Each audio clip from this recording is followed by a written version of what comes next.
নমস্কার বন্ধুরা, কেমন আছো সবাই? আজকে আমি বানাবো পুর ভরা ময়দার পরোটা। দেখুন দেখতে কেমন হয়েছে।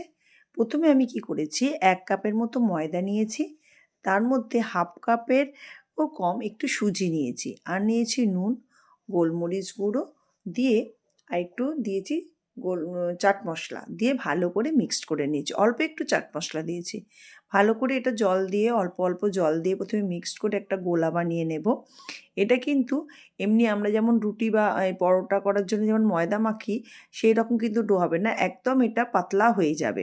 মানে ধোসা করলে যেমন আমরা পাতলা বানাই, এইরকম বানানো হবে। এর মধ্যে একটু ধনেপাতা কুচি দিয়েছি আর দেবো একটু চিলি ফ্লেক্স।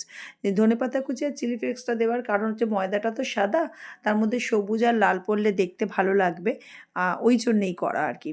এরপর আমি একটা ফ্রাই প্যান বসিয়ে দিয়েছি, তার মধ্যে কিছুটা বাটার দিয়ে দিয়েছি, দিয়ে এর মধ্যে আমি দিয়ে দেবো গাজর কুচো আর ক্যাপসিকাম কুচো।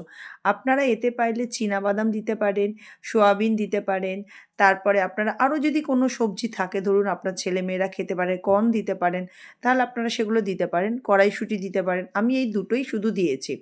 দিয়ে ভালো করে নাড়াচাড়া করে যখন দেখব একটু নরম হয়ে গেছে, তখন এর মধ্যে আমি একটা আলু দিয়ে দিয়েছি। আলুটা কিন্তু একদম ম্যাশ করে দেবো না, একটু গোটা গোটা থাকলে মুখে পড়লে খেতে ভালো লাগবে, তাই এর মধ্যে আমি একটু, যেহেতু বাটার দেওয়া আছে, বাটারটা একটু নুন থাকে, সেহেতু আমি অল্প একটু নুন দিয়ে দেবো, একটু চাট মশলা দিয়ে দিয়েছি, আর নাবিয়ে একটু মেয়োনিজ দিয়েছি। আপনারা চাইলে টমেটো সসও দিতে পারেন। মেয়োনিজটা খুব ভালো করে মেখে নেব। তারপর আমি দেবো একটু চিজ। আমার কাছে স্লাইস চিজ ছিল, সেটাকে আমি একটু গ্রেট করে নিয়েছি।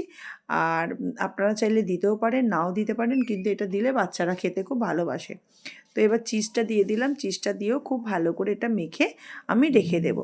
তারপর ফ্রাই প্যানে আমি একটু সাদা তেল দিয়ে দিয়েছি, সেই তেলের মধ্যে আমি যে গোটা ব্যাটারটা বানিয়েছি সেই ব্যাটারটা দিয়ে দেবো, দিয়ে ভালো করে ঘুরিয়ে ঘুরিয়ে একদম পুরো গোল আকার করে দেবো। যেহেতু ফ্রাই প্যানটা গোল, সেহেতু আপনি যেমনই দিন ওটা গোলই হবে।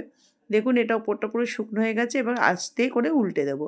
উল্টে দেবার পর যে আমি পুরটা বানিয়েছি সেটা হাফ থেকে দিয়ে দেবো, মানে রুটির হাফ পোর্শানে দেবো, হাফ পোর্শনটা কিন্তু খোলা থাকবে, মানে কিছু পড়বে না, ওটা ফাঁকাই থাকবে।